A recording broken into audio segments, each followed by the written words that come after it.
Hello and welcome everybody to the Dichotomy podcast. I'm your host, Mona Brown. How's everybody doing out there? Please leave your information and comments in the section below. Today I have a special guest, Mr. Chris Archie of Lionheart Youth Outreach and Real Talk Internet Radio. Thank you for coming. Thank you for having me. So what y'all might not know is that we're both from Woodbridge, Virginia, and we actually grew up together. We used to live next door to each other, and we have not seen each other like in person. I don't think, right? No. Since we were kids. Yeah. We've talked on Facebook. You know what I'm saying? How everybody does it, but not since we were kids. So it was a little surreal. We're like, because we were kids. You know what I'm saying? But I've been watching him. I see what he's been doing out there. His story is powerful, and I think he'll offer great insight to how to move as a man, right? Yeah, of course. In these treacherous streets in 2020. So for the people who don't know you, tell a little bit about yourself and your background. Oh man, I was born overseas. I didn't know that, for real? Yeah. Where? St. Kitts and Nevis. Nice. So I was born overseas. We came to the States when I was young. Chicago. From Chicago, that's when like we moved to DC. From DC, we moved to Virginia. You know what I'm saying? I've been here for most of my life until it was time for me to go, and I moved to Maryland. So I stayed all around the DMV for real. Had a bunch of brothers and sisters. What's up, Cleo? Yeah, that was my bestie when I was young. Yeah, that's my sister, Sabrina, Rita, 2 Kikis, there's 2 Chris's, my brother LA. So we mama. Oh, I remember. Yeah, we mama. And then on my dad's side, my pops, he's live in Kansas. So I got a sister and 3 brothers up there. You almost got more siblings than I do. I got them spread out everywhere. Yeah, I got siblings in Germany that I ain't never met before. Yeah, we deep. We deep. For real. So yeah, I got a bunch of nieces and nephews. Oh my goodness. It's lovely though. You know what I'm saying? Yeah. It's love. Headache, but. So I know that at some point you kind of went into our criminal justice system. Unfortunately, I was locked up. Yeah. Yeah.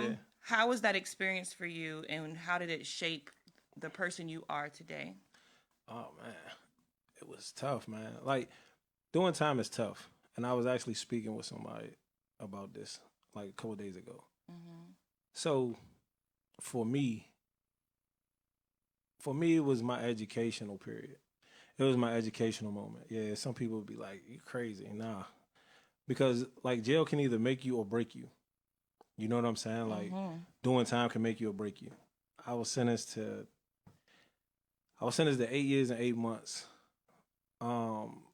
26 years, 18 suspended. And then I had 2 more years for a violation. So it's 10 years altogether. So my charges was robbery, use of a firearm, wearing a mask, receiving a stolen property, something else. It was another charge.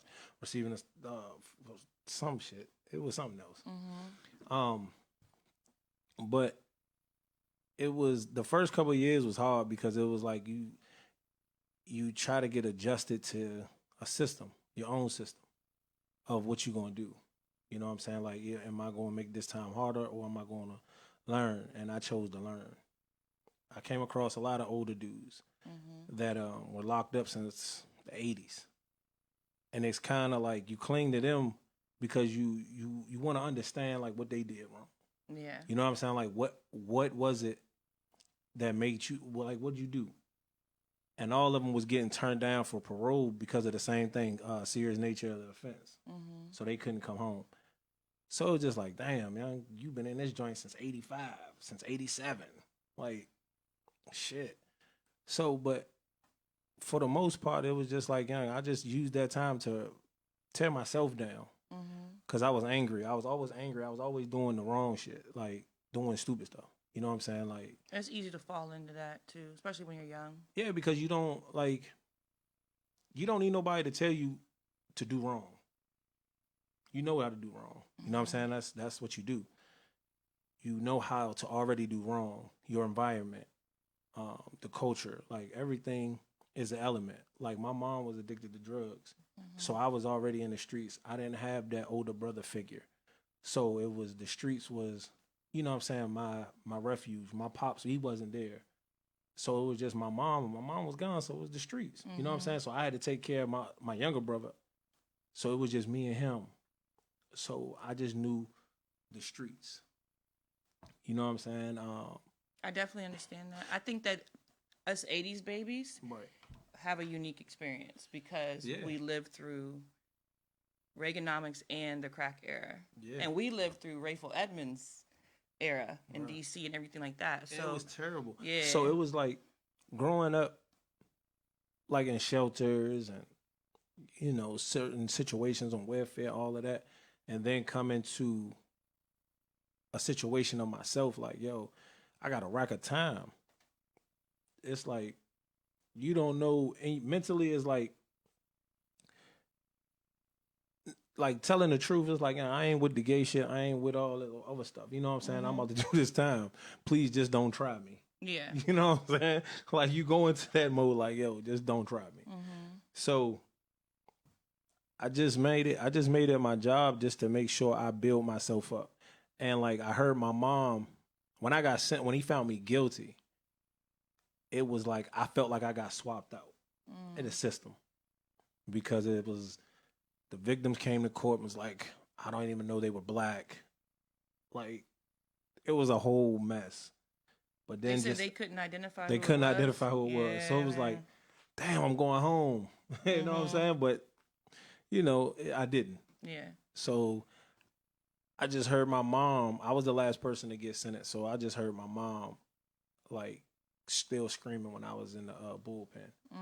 So it was like, I just got to my knees at the time and was just like, I know you real. Just help me be a better man before I can make it out of here.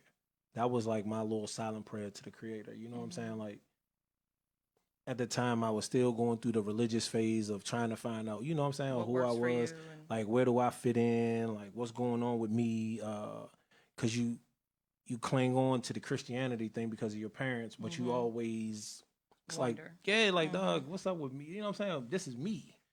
So, like, I studied Judaism. I studied the 5%, they're like the Nation of Gods and Herbs. I got a bunch of knowledge. What's today's mathematics? Well, oh man, I studied all those too. So what is it 22nd? I don't even know. I know wisdom being born in the culture of freedom. Whoop your ass if you can't answer it correctly. Wisdom being born in the culture of freedom. There you know. So, but no. Peace, God. Peace, God. Peace. But no, it's like I studied a lot, and but that came with the time though. So, like I really started to study. I studied the Bible. You know what I'm saying? But I'm more of a word person than I'm more contextual. So I wanted to know what these words meant. Yeah. Like, don't just tell me the word. I want to know what the words mean. Like, literally. So you went and cross-referenced? Yeah, everything. So it was like everything. So I was that dude. And then it was like I studied Judaism. And like I engulfed myself in it. So I was going to the synagogue. I was like, when I came home, I was going to the synagogues, everything. Praying with the tefillin, everything. Because I wanted to know the religion. And then when it was just like Islam just was peace. Like that just came. Like that was it when it came. But do you feel like in the beginning did you purposely go and try to search for your spirituality and what would resonate with you, or did you start with like more so educational books, just feeding your brain, not really educational books? Yeah, I started with educational books. What books did you read? Oh man, I know you probably read a lot, but like, what are some that stuck out to you? Souls of Black Folks. I read Malcolm X. One of the best ones ever. Roots. Cause like you had time, so it's you can go ahead. It's like I gotta read this big ass book. Let me get that Roots and Lord of the Rings, you know please. What I'm saying? So it was the big ass Roots book. And I read a rack of Marcus Garvey. Everything that I could get my hands on like referring myself to Marcus Garvey. Emancipate yourself from mental freedom. Everything. Know Like about that's ourselves like can free our mind. like that's my I love like, Marcus Garvey's that's like work. my pops in the next life or something after before life. I feel you. But it was just like a lot of biographies and nonfiction books, like how to do this and how to do that. Because I got tired of reading the classic street novels. Because you know how them joints is going to end. Like the Omar Tyree, Donald Goins, Eric Jerome Dickey's. Like, you know how it kind of is going to be. You know what I'm saying? Like, I was like, that was getting boring. So I read The Invisible Man. That's a good one. Yeah, I started reading books to have conversations with people. The intellectual conversations, not just the street nigga conversations. Yeah. You know what I'm saying? Like, for sure. Like, dog, you read that joint, you read that. Man, shit, fuck that. I started reading books that where, I educated myself. Yeah. Like I'm not a dumb nigga. That's exactly what you know what I'm saying. Everyone should really do, in my opinion. So I had to break myself down to understand like the principles of a man. Period. Like not what the streets taught me. What is a man? Like a man stands up for himself. A man is supposed to honor his parents. A man is supposed to take care of a woman. You know what I'm saying? Stuff that I fell short of. Like I didn't know how to love. Like I didn't know how to love. You know what I'm saying? So I'm still understanding how to love. And you understand that you have to learn to love yourself in order to be able to love anyone else. Like the heart and like the toughest thing that for any man out there, man, they can contest to this. Like when you feel like you ain't got no money, like you ain't at ease with yourself. You ain't cool. You know what I'm saying? Like it ain't nothing good when you broke. When that stomach growling. Hey, listen. When you feel like that, like dog, nah, I ain't cool right now. Leave me alone. I feel you. But I also learned that like for me, like I deal with my problems differently. I mean, it may not be different, but I just deal with my problems in a unique way. Like I try to isolate myself from people, not to carry them, but it's like to get me straight. Yeah. Like, cause I don't want my vibe or my energy to affect other people. That's how I am. You know what I'm saying? Like to rub off you. Like, so it's like I don't want to carry you. I don't want you to feel like that. But it's like I gotta work on me first. Yeah. You know what I'm saying? I gotta be selfish in the moment. So I learned that about myself. I learned a lot of my relationships, like all of them, like male and female, like, you know what I'm saying? My friendships. It's like I was beginning to put myself out there too much and trust too much when I knew at the end of the day, a lot of them wasn't going to be trusting or the same as I was. You know what I mean? So it's kind of like I learned a lot about myself. Yeah, like I had to detach. Grew up. Yeah, it's mature. And so now what has helped me is to understand like, bruh, my maturity level, I don't mean to say this in a disrespectful way. It's different than everybody else's. But people can relate that understands what I'm about to say. I understand. I already know what you're going to say. When you reach a certain level in your maturity, certain shit just don't make sense to you no more. Exactly. You know what I'm saying? Like, I know. Dog, I don't want to do this. Yeah. This is why? This is not benefiting my life. I don't feel like going there. In fact, it's putting my life at risk. Yeah, and then it's like now it's like you gotta facts. Like now it's like you gotta be selfish with yourself. You have to be. So it's like being incarcerated, man. It just taught me myself. That's why I say like the 8 years and 8 months that I did, it taught me me. Cause I wasn't faced with everything that, you know what I'm saying? Like a lot of people had. I was faced with me. Yeah. And that's what I wanted.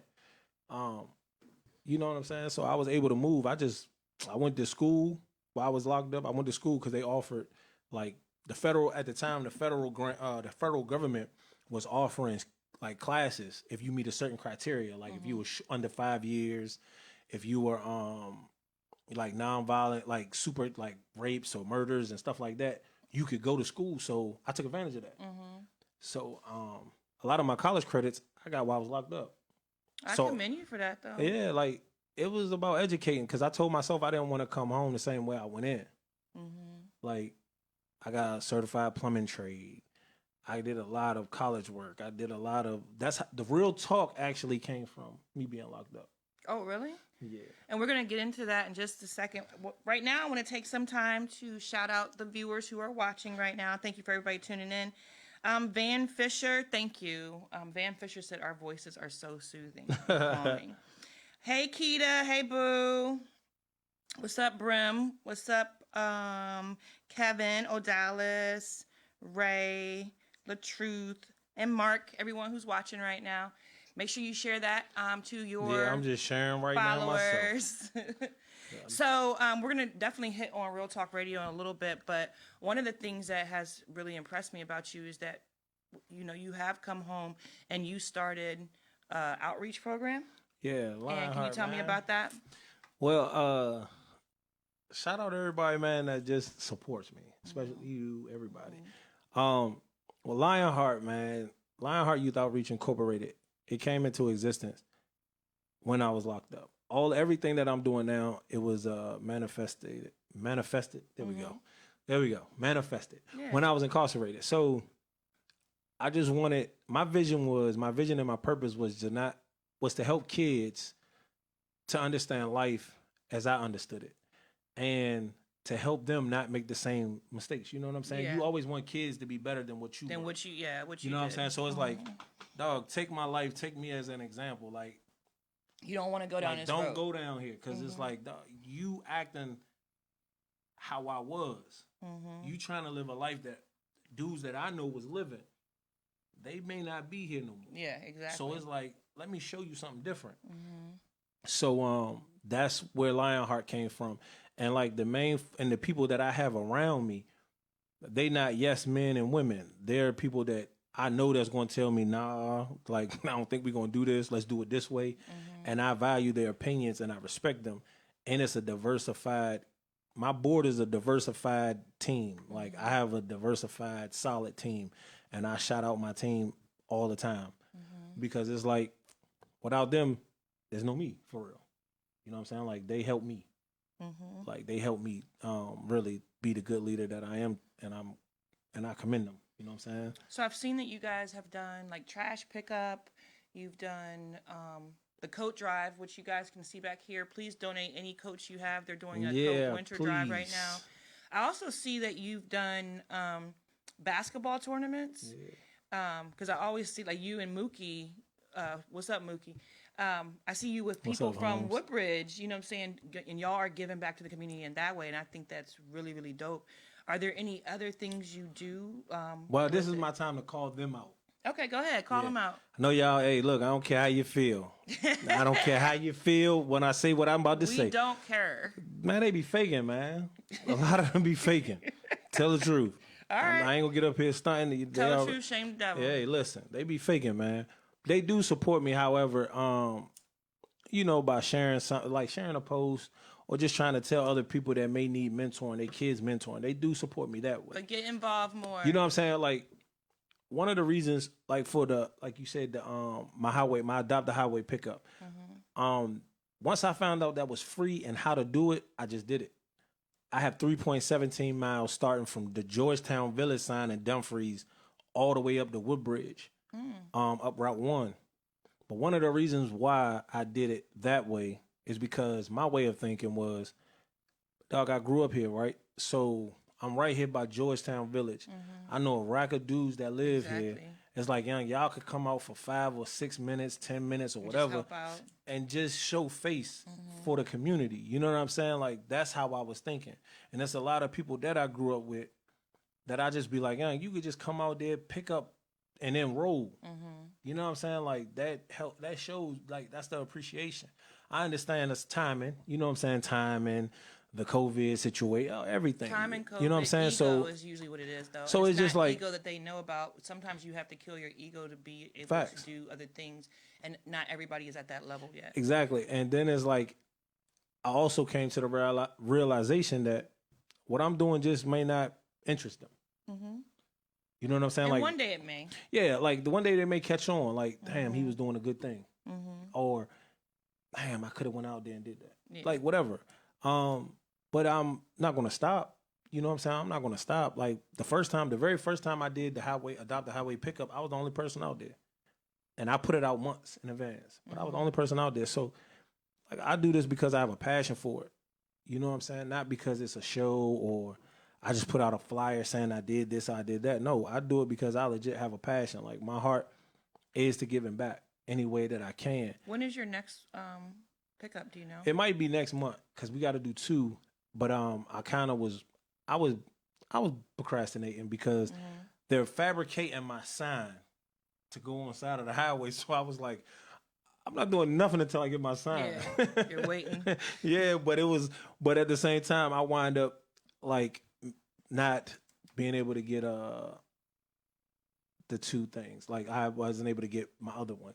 So but everything is good. And Mookie with the basketball, I do a charity basketball game. It was every December, and Mookie Demetrius Felder, that was one of the people who really helped me in that way, and came through. Because he works at a local middle school, and he was able to integrate like the basketball game with the multicultural day that they had at the school. And so I came up with the concept. He bought the idea to me, and it was just like I ran with it. I was like, yo, I can call it First Responders Madness, where it's giving back to the community because I want all of the first responders, ex-military, doctors, lawyers, police officers, firefighters, whoever, to come and play against my squad. You know what I'm saying? Like whoever I want to play, or whoever hits me up and be like, yo, bro, I'm trying to play. And if I know you could play, come on. Yeah. So it's like we do it that way. So he helped me, and I got to give a shout out to him for that. I need to talk about a comment that's in the comments. Well, first of all, I want to tell you, when you do have the date for your pickup for next month or the month after, please let me know because I'm going to bring a crew. I'm committed to do that. Thank you. I'm very active in the community down here, and I already know people that can be like, yep, we're good. That's we're a bet. good. So we're gonna definitely do that. But Van Fisher said, "Is there a link or a website with more information about the coat drives and cleanup?" Because he or she, can't really read the number in the background because it's on the picture. Okay. You can go, Mr. Fisher or Mrs. Fisher. I'm sorry. You can actually go to the website, which is lionheartyouthoutreach.org. And I have the picture up there. You can go to the webpage. The Facebook, Instagram, Lionheart Youth Outreach.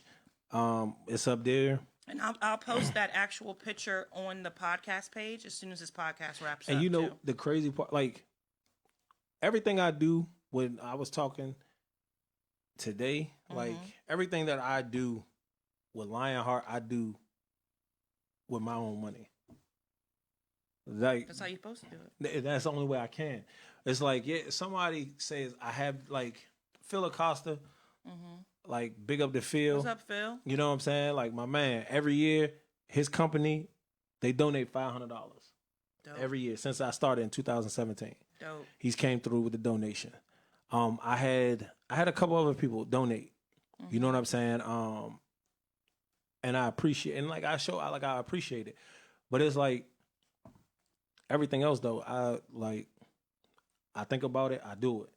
And it's just so wonderful having certain people like Tron, my shirt man, him and his company. Like whenever I needed shirts for the basketball or just think of an idea, he be like, let me know, I got you. Yeah. And I know I can go to him. Another dude that's on my board, he's starting to get into the shirt thing too. So it's like it's wonderful, man. The thing that I've learned is like if you want to do something special or for the community or even like potting, you know how it is, building an audience and it takes time or whatever. Ma'am. The people who are supposed to be there will be there in those moments when they're supposed to be there. Whole fact. And even if people don't support or whatever, sometimes people don't support because they're waiting for other people to support you. And that's on them. That's not how I am, but that's how people are. And you just have to keep in the back of your head that it's not really about you and it's not about them. So they will come when the time is right. And of course, it just always works out. Like the right people come in your life when they're supposed to come in there. You know what I'm saying? And another great person that couple great people that I've known, but we were able to like talk a little bit more. Like Daryl Overton, he has, he's the coach at Freedom, but he's a real good friend and I'm able to reach out to him and just bounce ideas from him too, because he's doing a wonderful thing with the community as far as getting kids scholarships, like really putting in time. Like his whole staff, the whole Playmakers Elite staff, shout out to them. Like they're able to just like help kids, bro. Like that's what it's about. That's what it's about. You know what I'm saying? Like just helping the kids, helping the youth. You know what I'm saying? It's some other people out there like Interstate Snake, my man Safi. What's up, Interstate? Yeah, man. Like you know, He was one of my first guests. Like I know I'm forgetting a lot of other people. Please don't, charge it to my thoughts, not my heart. You know what I'm saying? Yeah, for sure. But it's like, like I'll be wanting to come bring the city together. Like let's do something to bring the city together type thing. Like that's what it's about. I'm about the community service. You know what I'm saying? Like I'm the dude, like I try to use all my platforms like any way I can. The coat drive, about the coat drive. Yeah, talk about that for a second. If y'all can hear me, all right, I call it a coat collection. You know what I'm saying? Because I'm collecting coats, and what we're gonna do is wash them, and we're hand delivering them ourselves to the homeless. Like once, like December 18th, December 9th, like 18th or the 20th, all the coats that we accumulate that are washed, we're gonna separate them sizes, and we're taking them out DC, Virginia, and we're hand delivering them. You know what I'm saying? And one thing that I told everybody, and everybody that know me, like you better not pull out your phone. Like when it's like giving it, like when we give these coats, like I don't like that. Like because it's like don't take a picture of these homeless people, bro. Like that's not what we're here for. Is it about you or is it Exactly. about the movement? So it's you like have to always listen. Look so at it's it. like like we could take a picture before, we could take a picture after, like we could take a picture of the bags that we, you know what I'm saying, like before and all of that, but you bust out your phone, I'm gonna be mad as hell. Yeah. Because it's not about that, bro. Like young, don't glorify you doing a deed that you should be doing anyway. Talk about it. See what I'm saying? Like don't glorify that. You know what I'm saying? Like what's up, Joe, Dante, Carlicia? Like so, Cora. so that's the coat drive. Like it's getting cold out there. Yeah, and then it gives you a chance to clean out your closet too. Some of the old coats that your kids can't fit. Some of them coats that you ain't never wore before, or you ain't even thinking about wearing. Like think about somebody else around this time. You know what I'm saying? Like that's how I see it. You know what I mean? So we just had a coat drive here in Fredericksburg that was really successful. Shout out to Jackson, Fredericksburg Freedom Initiative. But I commend everyone who's doing that because all you have to do is like see how some of these days have been already. Like some of the days is like crucial as far as cold, and think about if you did not have anywhere to stay and you didn't even have a coat. Like it's such a small thing to be able to do. Most people have coats in their closet that they don't use. And you have coats in your garage that Yeah, you're not even using. Like you got easy. a coat. Like I bet you everybody that's watching and listening right now, you got a coat that's like 6, 7 years old, 3 years old that you ain't never touched before, and it's just sitting there. So it's like that coat could go to somebody that needs it. You know what I'm saying? So that's how I think. I think like when it's go time, it's go time. You know what I'm saying? Like it's not about me. It's about being selfless. You know what I'm saying? Not selfish on that aspect. You know what I mean? Because it's like the way that I look at another way that I look at things is like Allah bless you.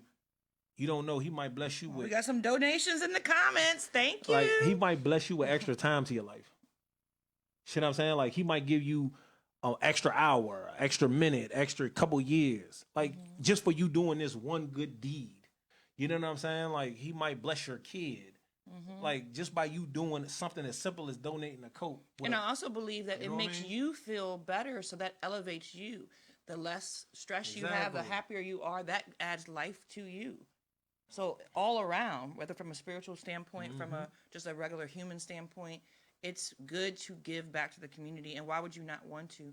I mean, especially places you grew up. Like I don't understand that. It's like a lot of people talk that this is where I'm from. I represent my hood shit. But when it's time to put on for your hood, what are you doing after? Yeah, stop fighting after over the camera. neighborhoods that Like you don't after even the own, camera. but you won't help out the Like neighborhood. after the camera go off, what the hell you doing? You know what I'm saying? Like after that camera go off, ain't nobody taking a picture of you, what you doing with your hood. You know what I'm saying? What are you doing to effectively be that pillar in your community? Like, Talk about it. like I know, like I said, I know a lot of guys, you know what I'm saying, that do good things in their community. Brim, he do like the fish fries and all of Yeah. that. You know what I'm saying? What's up, Brim? Like young, these are just people that I know just thinking.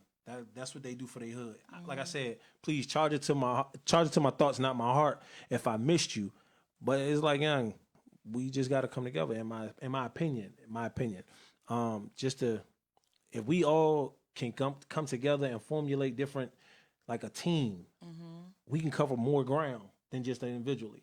You know what I'm saying? Like we could do so much more. Like it shouldn't be no pride sitting at the table Nope. talking about how we can help the community. You know what I'm saying? Like I do this a nonprofit. I don't get paid for this. You know what I'm saying? I don't get paid for a nonprofit. You know, I do But this you because do. I love it. You get paid in a my different reward. way. My reward is knowing that I had an effect on a kid. Like a kid looked up to me in a positive light. Like all the wrong that I've done. Like once I meet a kid that says, "Yo, I just need your help. I just need you to talk to me," or however it goes, that was my reward. You know what I'm saying? I don't think about where I came from, like all of the negative stuff. I just think about the positive stuff, like helping these kids. And like I said, man, I got kids. I got 2 boys, so it's like, regardless of me and the mother's situation, I just know I want that connection with my son to teach him. And set an example for You know what what I'm the saying? kids should Like do. to teach him, Mm-hmm. like so. I mean, the way I look at it, like with all the activism I've done, with things I've done in the community, with everything I do, I look at it like, yeah, it's cool to have money. It's cool to, of course, we want to live lavishly, whatever, because that's what we're in a capitalist society. It almost programs you to do that. But I've seen people die before, and they never talk about their money. When a person's on their deathbed, they never talk about their money. They talk about relationships and things like that with family, friends. So everything I do, I have to ask myself, like, what is this going to mean to a legacy? Is Facts. what I'm doing going to help people in the future, or am I being selfish? Is everything I'm doing about me? And I don't ever want to do things out of selfishness. I don't, because it really means shit. It don't mean nothing. At the end of the day, when you're really about to, you know what I'm saying, go to your creator, you're not going to be thinking about, oh, yeah, I was the best, blah, blah, blah. Basketball player, Yeah, like you're football not player. going to think about that, because I've seen people on their deathbed and they don't talk about that at all. So one of the give back. things that like I think about, like one of the things that I think about that I don't tell a lot of people, like I think about the end game. I think about like my end game. Like I don't know how I'm gonna go. I don't know when I'm gonna go. I just think about like trying to make things right. Like As much as you can. as much as while I you're can. here. You know what I'm saying? To who I can, as much as I can. Like I think about trying to make those relationships right. Like, dog, I apologize. If you think I took it this way or if this, that, and the third, listen, I'm sorry. Because it's like I just want to go with like a pure heart. You know what I'm saying? Like as much as I can, like I want to just be able to go knowing that like everything was straight. Like, you know what I'm saying? Like, cause you don't know how you gonna go. Just like the boy Mo3. You know what I'm saying? Like, I told my girl, I was like, listen. We're going to talk about bro, that. Look, I told my girl, I was like, dog, look, I was so scared, like, and nervous, because I just started thinking about death. I had to take a shower. Like, I had to go take a shower and just start praying. Like, I had to go really just start talking, because it's like, yo, you born to die, bro. Like, in the real scheme of things, like, we talking honesty, it's like, you're born to die. But it's like, what have you done in between time?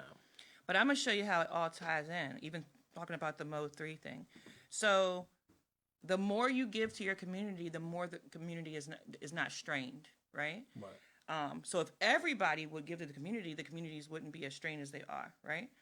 What's going on right now, what I truly believe, it's robbing season. And if you don't know what that means, when the world is hurting, usually people of color and poor communities are in devastation, right? Because of just things that are set up. So when America's sick, or America catches a cold, the hood has the flu. That's what people say. So it becomes robbing season, which means their stomachs are hurting. People gonna rob. People gonna do whatever they can to provide for their family.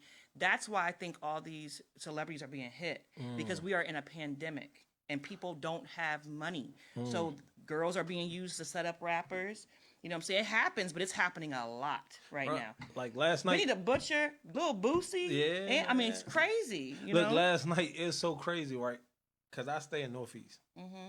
So last night, right beside our apartment, dog, it was just like, them mamas was going stupid out there.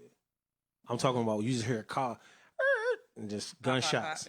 Gunshots, multiple gunshots. Then you hear another car, more gunshots. I was just like, bro, this is crazy. It's crazy. But it's like the world we live in. So it's like instances like that. Like, bro, like you don't know, bro. Like you try to live your life the best you can. You try to live it the freest you can, but you just don't know. You know what I'm saying? Like Van said, "This is so inspiring. I really needed this. Thank you guys for being good humans. The world needs more people like you too. Thank you very much. The world needs people like you as well, and everyone can give back and do what they can for sure.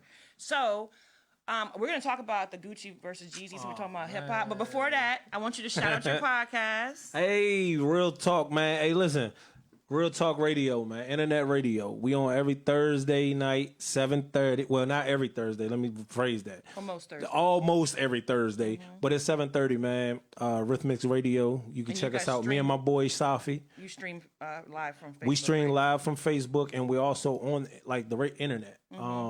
Like you can hear us live, like doing our stuff. So like our setup is like internet radio that can turn into a podcast. Okay. You know what I'm saying? Because you can go back and watch whatever you didn't miss. Yeah. So it's pretty dope, man. Me and my boy Safi, man. Shout out to Safi. Shout out, Mav. I love that name. Like it's a dope name. Like I said, that was birthed when I was locked up. Because one of the counselors was like, we told her like, man, this stuff is boring. You know what I'm saying? Because it was. So she told me to put together a group, any group that I wanted. We talk about whatever. So I'm like, all right, bet I'm gonna call it Real Talk. And I swear to goodness, every Friday the joint was successful because it was a time for men to just come in there and vent about whatever. Talk about realism, like no judgment. Ain't no, you talk how you wanted to talk, leave it right there, like. And it was pretty dope. So when this situation came to me, I was like, dog, I was looking at other people, you know what I'm saying, like doing podcasts. Podcasts start popping up. Podcasts start jumping. They really popping up now. Yeah, everybody's getting a podcast. So I was sitting there like, bro, I was like, dog, I want to do one, but I want it to be informative. You know what I'm saying? So I try to make it as informative as I can, trying to bring different social issues onto the radio, like mental health. Yes, I like that. Like the Dumfries. Yeah, recently. So I reached out. Now everybody think I'm crazy. I reached out to the KKK a couple times because I want conversation. I want that conversation. I want that sit down, and I'll be figuring like, just like you know how like sometimes you go into your creative mode, like who else but me? Who but me? Who's gonna do it? Yeah. Like yo, who else can do this but me? So it's kind of like I feel like that sometimes. But like Prince William County, I reached out to them. They're getting back to me, so we can sit down and talk about how they can help with the communities and stuff like that, help bridging the gap. You know what I'm saying? Like helping us. You know what I mean? So it's like I try to talk to different people. Well, my girl Makora said that she is a fan of your internet show already. I didn't even know she know you. Cora's a fan. Thank you. Appreciate you. Yeah, so y'all make sure y'all check him out and tune in. You know, I only support certain podcasts. Yeah. His is one of them. And I do like I've done a podcast collab with Wealth, Health, and Love podcast, WHL podcast, and out of Baltimore. Those are my homeboys. They're dope. But it's not that I don't like everybody's podcast. It's just I like podcasts that we can shoot the shit and talk about like hip hop, but you want it. But that podcast also, some episodes covers real shit because I don't want to just be sitting there talking, stroked. bro. Like it's cool and all, but I can only do surface conversation for so long. Right. But let's do some surface conversation now. Okay. To end it out. So of course we have to talk about it because I'm a hip hop head, I'm a music head. He loves hip hop as well. Yeah. And everyone who is in that community, we know that we had the Gucci JEEZY battle this week. So, what's up, brother? Brother just started watching. Okay, so all right, so I've read Gucci's autobiography just to remind myself of everything that had happened or whatever. So I was like, well, they must have really sat down and talked for, you know. They had to. Like, my opinion about that, my honest opinion is... let's hear what you got to say. Like, my honest opinion is they had to, before this, had a mediator. Somehow, some way. Like, I done seen a lot of people say, you know, I wouldn't have sat in the same room. Would a nigga try to kill me, blah, blah, blah. But then I sat back. I really took the time to sit back. This is just, like I said, this is my opinion. This is me. JEEZY put a hit out on him. But JEEZY never said he did. Exactly. If you listen to the song, chain. he said the chain. Yep. He said I got 10 bands on his chain. Which everybody was snatching chains back then. Remember that? But see, and then I listened to it. He said I got 10 bands on his chain. You see what I'm saying? But long story short. So his man took it upon himself. And died. You're a critical thinker. So listen, I've so been he thinking died. That too. Yeah. So then it's like, why would I feel some type of way? I killed your man. At the end of the day, like you said that in a song, he came and he's not here no more for self-defense reasons.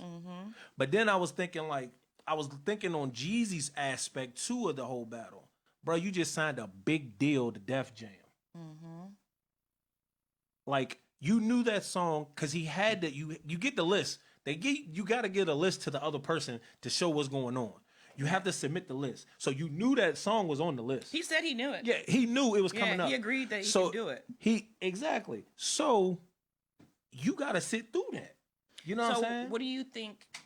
Okay, to me, it reflected a lot on JEEZY's part too. And everybody's like, oh yeah, but he sent somebody to kill him. But I'm like you. If you really look at the situation, even Gucci's book, if you read it, JEEZY never said, maybe people believe that, but he said what he said and his man took it upon himself and unfortunately he died. Okay, boom.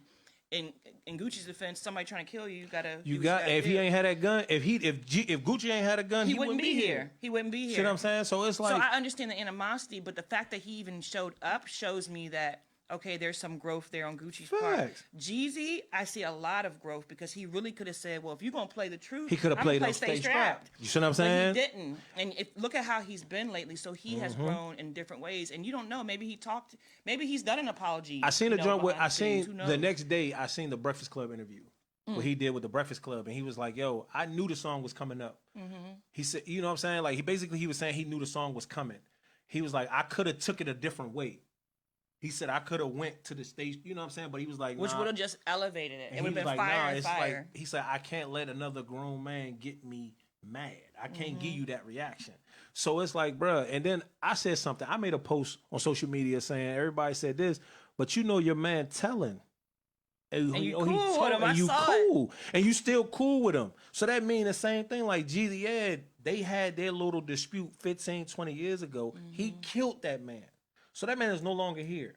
I'm not gonna beef with you because I don't know if you sent the hit or you didn't send the hit. Whatever happened, your man's not here. Brim talking about the monster don't gotta talk shit on live. What are you talking about? So then it's like, but then it's like with Gucci, like Gucci said, you know, all right, thank you for extending the olive branch. I accept that. So even if he just, you know, it's growth. You know what I'm saying? At the end of the day, I didn't like when Gucci Man said we smoking Pookie Loke. Yeah, and I'm gonna send him back. You send another one. I'm gonna send him back. He said send 3 more. But I understand also the industry and the streets, so he had to do something to let people know. Yeah, I'm in the room with him, but I'm still this way. Yeah, I'm still this way. But I don't think for a second that Gucci wants to kill JEEZY right now. Like everybody's like, oh no, I think he has an image to maintain. He has grown. Gucci's grown a lot too. You know what I'm saying? It's also the cronies and the yes and say men that you have behind you. Like if you got real stand up men behind you, like dog, if it's 15, 20 years and he's telling you like, look, I ain't with all that, man. These kids, they seen us do this, that, and the third. This is a chance for us to mend this and get it straight. Like young, that's that time you gotta have that grown man conversation with your like whoever is behind you. Exactly. And be like, dog, let that shit go.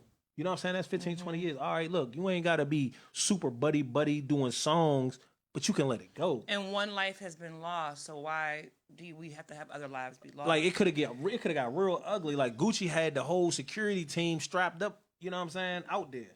Oh, So it's like, bro, he been ready to talk about this joint. So Brim said JEEZY didn't have to respond. He sent the hit. Gucci didn't do nothing in 15 years. So to get on live to talk shit on Gucci's supposed to be streets. Why talk shit on live? because that was like his opportunity. Who are you talking about? No, I'm saying like live, like doing that little thing. So he's saying that Gucci ain't okay. So my thing is that was the time for Gucci to basically get it off his chest. Exactly. He needed to get that off his chest. Like nigga, yeah, you did that 15 years ago, whatever. Yeah, whatever. Because JEEZY told him, he was like, young, it's been 15, 20 years and you still on that bullshit. You know what I'm saying? And Gucci felt like he had to sun him a little bit. A little bit. But I understand it. And I understand JEEZY being like, you know what, go ahead, take that. Because I know I'm a man. Yeah, because like it take two people to argue, you know? Exactly. You know what I'm saying?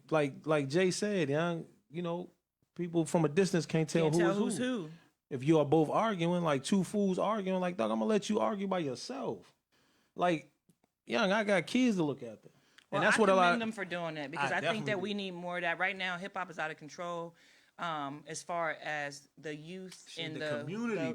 Period. Well, you know, it's a reflection. Like, of these the Bahamas. So listen, like these Bahamas. The codes are gone. These Bahamas right here, like in the community, like y'all still beefing. Like you said it earlier, y'all beefing over a place where your mama renting at. Where you don't even own. Y'all don't own none of the street signs. Y'all just grew up there. Y'all grew up there and somebody else is owning your property. But you killing another man because he from somewhere else, or you just don't like this, or you just don't like that. And then you go after you get a dub or a life sentence, you looking stupid like, damn, why I do that? Singing shoulda, coulda, woulda. Damn, young, I should have just left it alone or whatever. And then a lot of these kids scared to get an ass whooping. Period. Niggas, they ain't got hands. They can't fight. If you can't fight, stop talking. Let it go. Talk about it. Like, because your man ain't going to do nothing but get you beat up too. Like, leave it alone. Like, yeah, that's how I view it. Nah, because we came, like, you know what I'm saying? We grew up in an era where you going to fight. You had to fight. You got to fight. One way or another, you ain't going to keep just running home, getting beat up. Nah, you got to fight. At least they going to respect you. Yeah, you got your ass whooped, but they going to respect you because you stood up. But they're scared to even get beat up. They scared to get touched. So, yeah, to touch. They scared to get touched. You know what it is? You don't see kids slapboxing anymore. Bruh, remember, people used to be open slapboxing? chest, open chest, all that. Like, Punching. y'all don't do none of that. Like the That's culture, the problem. like the culture, all these I say us, like the older generation, like dog, it's kind of like our fault in a sense. Failed them a little because bit. it's like the culture is becoming demasculate. You know what I'm saying? Like demasculated because it's like these Bama, super skinny jeans, like everything, bro. Like, oh my goodness. But I mean, we can only do so much. I don't know though. Okay, so I know what you mean about the demasculation of men. I get that, but I'm gonna tell you something right now. DC got some of the hardest gay gangs, like the men. I ain't trying to run into them. They got it. Fighting. So I don't know if it's that or if it's just like you said, like you don't grow up scrapping anymore. You don't grow up slapboxing. Today's kids grow up soft. Yeah, I think they grow up soft. Like dog, I don't never see a lot of kids outside like we used to. They in the house playing video games. They doing all this old extra stuff. Back in the day, we had to go outside. Our parents kicked us out. Until the street lights came on. Our parents kicked us out. Yes. So we had to find something to do. Carry your ass outside with all that noise. You feel me? So that's why everybody, listen, that's why everybody that got kids, that's why y'all grocery bill high as hell because you ain't kicking your kids outside. Oh, that's true. That's my son be eating up the groceries. Yeah, listen, they don't do shit but play that video game, Fortnite, Call of Duty. You know what I'm saying? So it's like, that's just my opinion. You know? I'm just talking trash. Keita said, it's all about being grown men and moving on. If you harbor bad energy and feelings, it will in the long run hinder your growth. Fact. They are about their business only. JEEZY has moved on. Yeah. I agree. That's a fact. You at some point, you come to that conclusion like, what's the point? Like, what's the point? It's not helping me. You know what I'm saying? And then I told somebody that I worked with, I was like, young, you gotta look at it as from a business minded standpoint.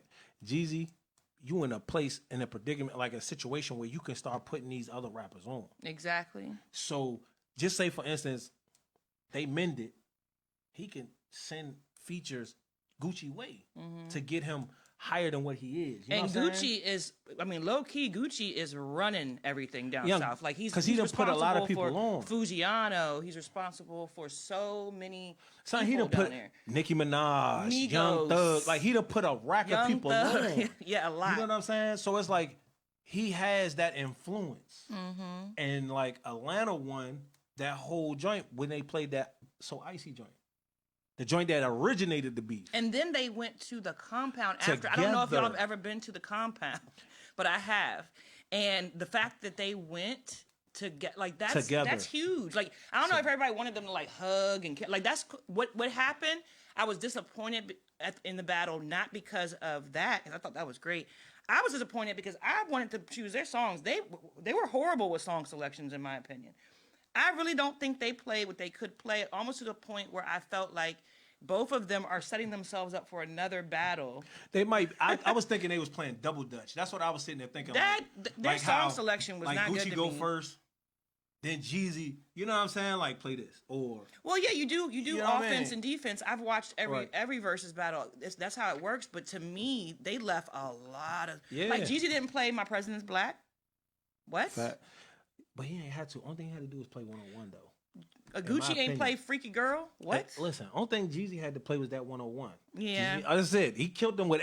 Listen, every song with that 101, the man smoked Thug them. Motivation. Man, look, but at the end He of the played day, all there though. That's my shit with Bankroll Fresh. So I believe JEEZY won musically. definitely, You agree? definitely. All right, y'all let us know in the comments. Do you Musically, believe definitely JEEZY think won because I do. JEEZY won, man, musically. Yeah. But I think the culture won at the end.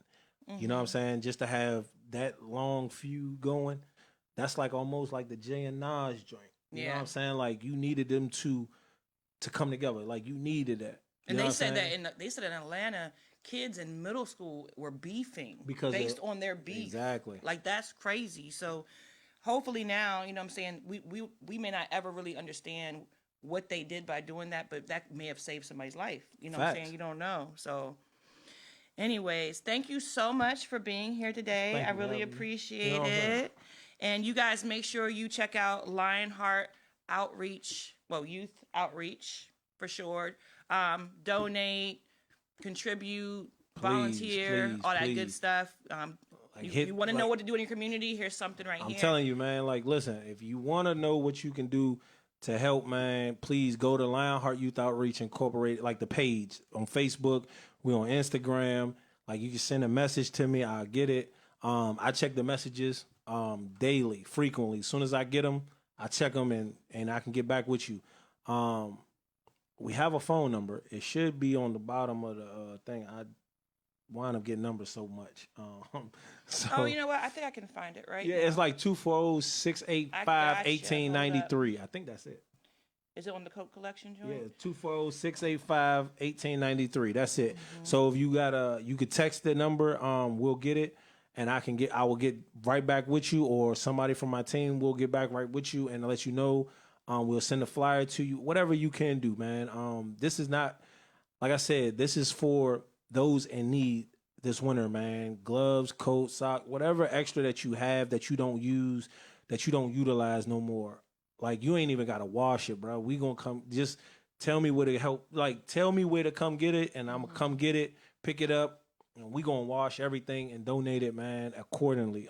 We're hand delivering them. Like, we're taking them to the homeless. We'll literally be walking the streets until we have nothing left. So please, Anybody in Fredericksburg or Stafford, Spotsylvania area who's watching, Caroline, you can donate them to me, and I will get them to him. Yeah, that way you don't have man. to go all the way to Woodbridge. and this is gonna for be, sure. and if you trying to come out, it'll be December 20th. I'm pretty sure it'll be December 20th when we'll go. Just let me know that you're interested, and tell you everything else, the location that we'll meet up in, and because I live out DC, so it's already I already be out there. So Yeah, I hear but you. just let me know. Like I said, I thank you for having me, man. I thank you. This is dope. Y'all got the green screen though, bro. Like that's That dope. cool.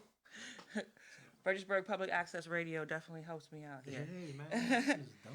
Everybody out there, make sure you go subscribe to the Dope Dichotomy podcast page on YouTube, where this will be streamed in 2 days. I mean, you'll be able to see it.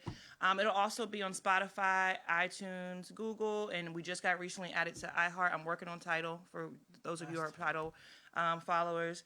And make sure you follow all of Chris's endeavors as well. Appreciate you. Support us because we support you. Facts. Thank you. Bye-bye.